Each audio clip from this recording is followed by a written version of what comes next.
show you. I put this sail up. It's a little bit of a minefield here. So I put this sail up so the sun wouldn't be beating down on us.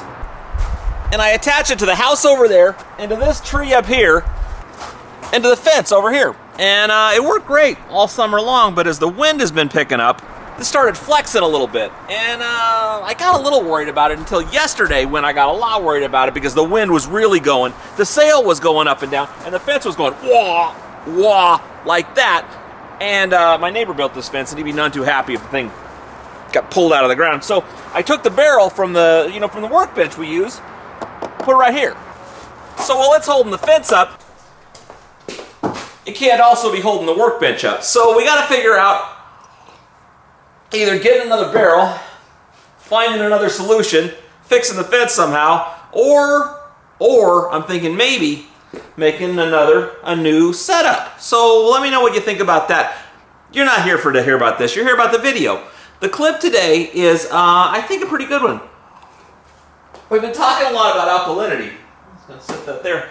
And I found, as I was looking through that clip, looking for some other stuff about alkalinity, a little clip where Scott was talking about the method that Pig Farmer went through when he was figuring this whole thing out. And I thought it was interesting, not just about how he figured the alkalinity thing out, but how someone's mind works that's really good at this, how they approach a problem, how they go through it. And so I thought it might be fun to watch. So watch the clip, and I'll talk to you after. Brandon Griffith, what does Pig mean when he says he was at 8.0 pH-wise? His slurry tests are that high? I thought slurry should be somewhere near 6.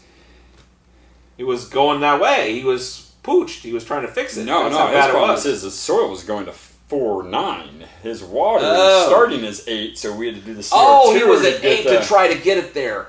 Yeah. He was going beyond the label.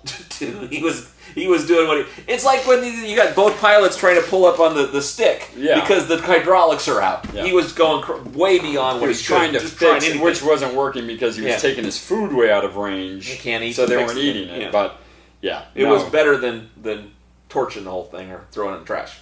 He was trying to figure it out. He was just pulling his hair out on how do I stop messing around. And one of these, he used sodium bicarbonate as a fixer, which is high in alkalinity, but it's also super high in salt, so that cooked a whole round of plants because he put it in, it was like 1,600 parts per million of salt, sodium bicarbonate. So it was literally like, here's your alkalinity and salt right away. So everything burned on that, and then this pH messing around with 8 feeds, his yield just turned to garbage. Because 8 just isn't, it's not producing plant matter. And if they're not working, nothing's going to work. No, it's over. But he was just trying anything to see. Maybe you try something to see what it does. Like you're just looking for something different. Well, that's it.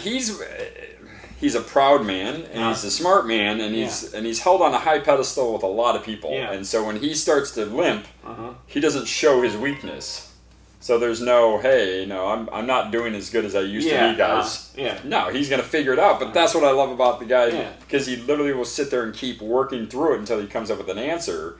And that's where the alkalinity thing came in. It's like, well, why don't you just throw the Olympus in your reservoir, and then we'll start there, and then work the pH from a feed. And that's where we started seeing some good results. And then it was like, okay, look at my reef tank. This is all the shit I do for my reef. Why wouldn't I do this for my grow? And so he's hooked up all the stuff for his reef. Well, he thinks outside the box. Connecting things that would not seem to be connected. Well, and you know what? If the answer doesn't come to you the first second, give it a few more minutes. It may come to you. Don't just give up. So he never gave up, but now it's fun to watch him because now he's just happy grower again. When they're happy, they grow differently. And his finished product, I gotta say, it's completely different this round from last. Really? Just the energy level internally. Even his wife stopped consuming some of his stuff because she's like, it just gives me a headache and anxious. I don't like it. It's too much. And then this new batch, she's like, whatever you're doing different, keep that up because this is very positive. It's uplifting. It's better feeling, and I don't feel the anxiety anymore. Okay, so that's the clip. Let me know what you think about that. Let me know what you think about redecorating this and any other questions you might have. We'll talk about it tomorrow. I love you, and I'll see you then. The OCG Fam Show. It's pretty good. It happens every day. It's the OCG Fam Show. See you tomorrow.